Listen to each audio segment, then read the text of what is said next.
Now, I don't know about you, but when I was a kid, the big movie was Jurassic Park. It was selling box office records, directed by Steven Spielberg. Everyone thought Jurassic Park was the best movie ever. And the writer, the author of Jurassic Park, Michael Crichton, was a best-selling science fiction writer. And then you'll recall that in 2005, 3 years before he died, Michael Crichton came out swinging as what people like to call a climate denier. And he wrote a book called State of Fear about a conspiracy of left-wing scientists to convince people to believe in global warming. He gave speeches before the American Enterprise Institute that were shown on C-SPAN and elsewhere. Why did Michael Crichton dedicate himself to the cause of climate denial? The standard response that you're going to get from those folks, they're going to say, well, he was paid off. That's a bit of a simplistic answer, because he was already a millionaire many, many times over. He was born with a silver spoon in his mouth, so to speak. He was from a very, very wealthy background. If you look at the life of Michael Crichton, you can understand the United States, and you can understand the division in the ruling class right now. But I want to read you a quote from the movie Jurassic Park. Listen, if there's one thing the history of evolution has taught us, it's that life will not be contained. Life breaks free, it expands to new territories, and it crashes through barriers painfully, maybe even dangerously, but, well, there it is. There it is. Well, in this message of life found a way, what we are finding is an expression of what many people would call the American spirit. And that seems to be why it touched a nerve. And what's amusing about all of this is that these themes also seem to be a very big part of conservatism. Leftist politics around the time of Jimmy Carter became associated with pessimism.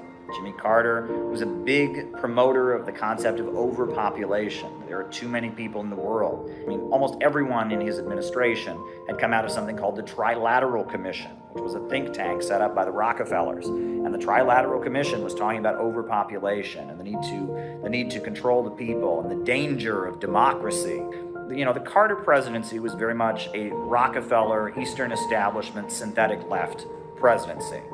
Well, Reagan, his rise as a political figure was about repudiating that and appealing to these sentiments that I'm describing. This go west, young man, achieve something, achieve your dreams, work hard, life will not be contained, life breaks free, it expands to new territories, crashes through barriers painfully, even dangerously. This is the divide, really, between the liberals among the bourgeoisie, the ultra-rich, and the majority of the ruling class, the rich, right? Do you aspire to build more and grow more and have more? Or do you want to slow things down so that you can stay at the top? The ultra-rich, the Rockefellers, the Carnegies, the DuPonts, they are already at the top. So they want to slow things down.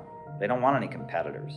They want to manage things. They want to socially engineer and control so that they can stay and ensure that they stay at the top of the pyramid.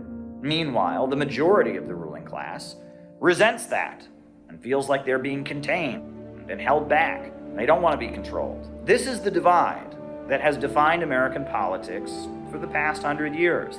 The fight between the rich and the ultra-rich, the entrepreneurial bourgeoisie or the managerial bourgeoisie.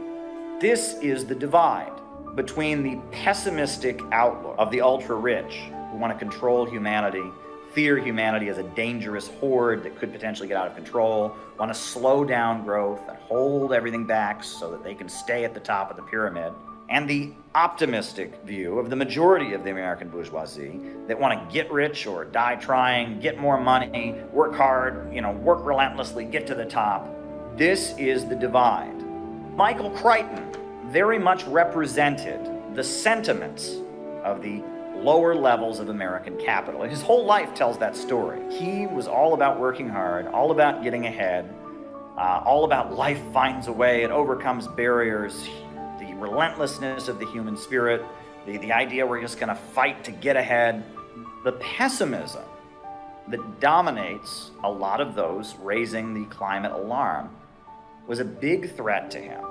Because let's face it, the majority of voices promoting climate change have a pessimistic worldview. They say human beings have gone too far, we're using too many resources, we're reproducing. Growth is bad. Economic growth is bad. We need to stop growing. We need to stop moving ahead as a species. We need to slow down. It is a pessimistic worldview. There's actually a book published by the Club of Rome, The Limits to Growth. Right? Some of these documentaries that have come out recently about climate change actually attack the concept of growth. They go as far as saying growth is bad. We've got to go backward. That is the worldview of the ultra-rich. And it is their think tanks and their foundations and their institutions and their intelligence agencies that have come to dominate what is called left-wing politics. That is inherently opposite of Marxism. Marxism says there is no limit to growth.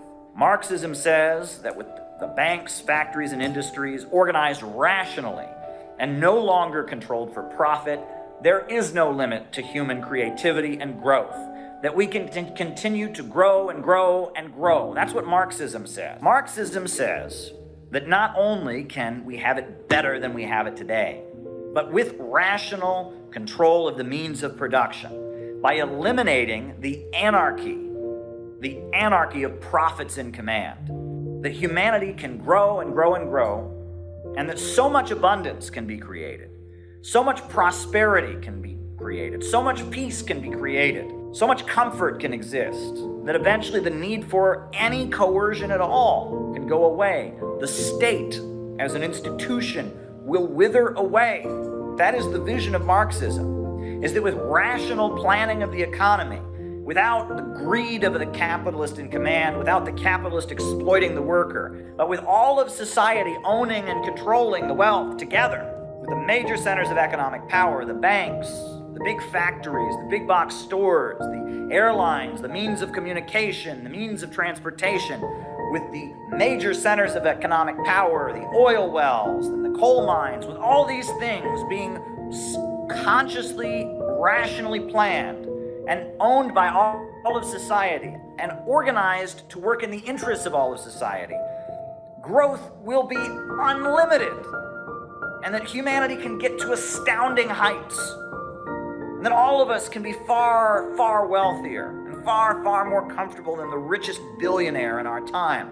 Marxism is an optimistic ideology.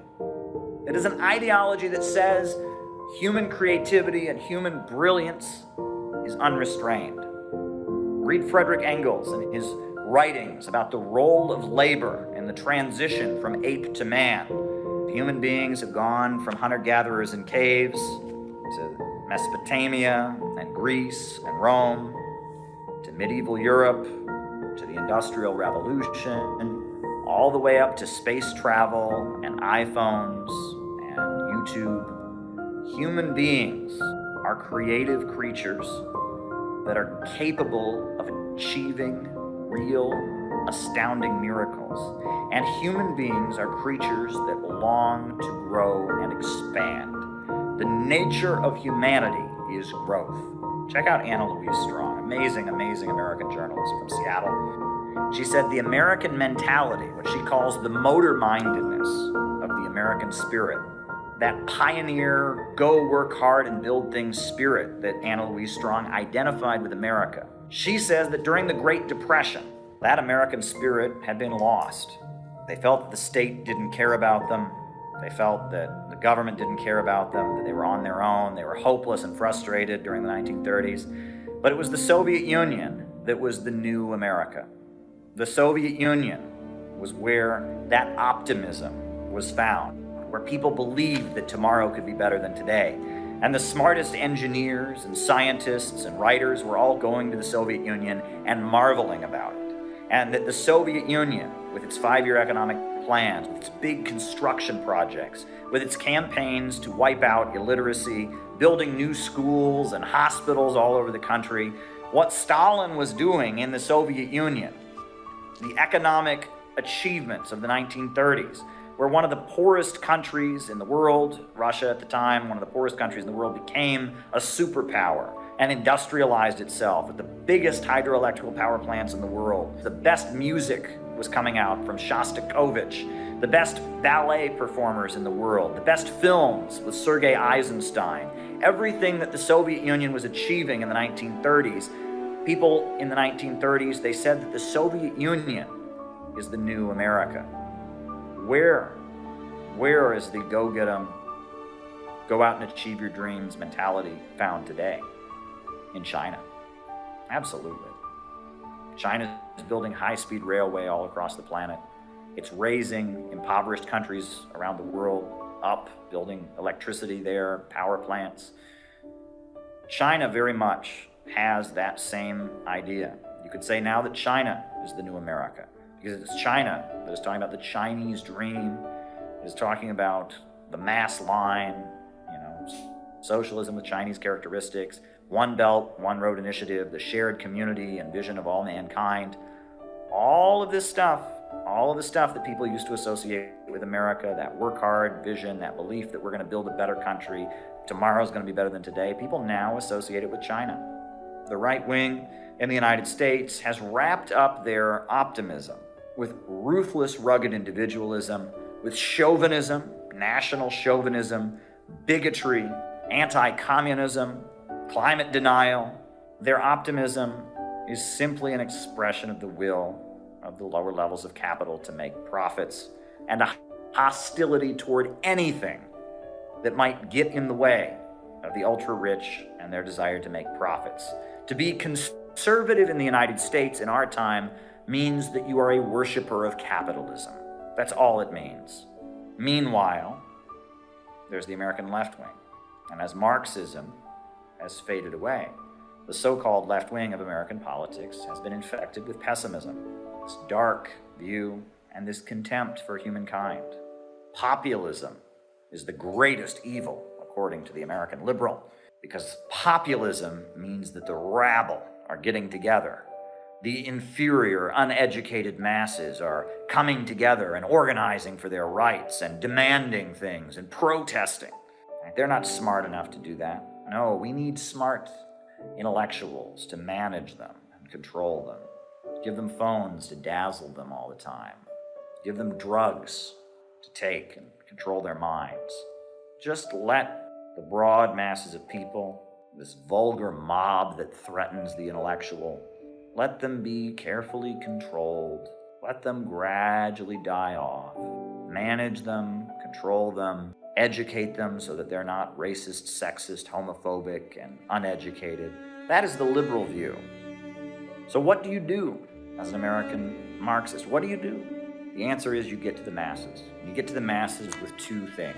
The first thing, which is American rebirth. And if you're going to get ahead as a country, we need to be reborn. I've said many times before, and I will say it again, that if something is conceived in an impure way, it is corrupted. If the way something is established is impure, the product is impure.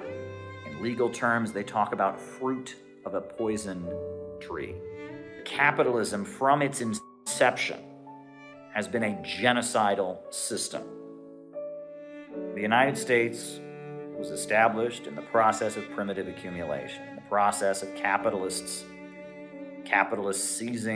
seizing control of the world for themselves and crushing all kinds of lives. If the United States is going to get better, it's going to require a political, economic, and spiritual refoundation.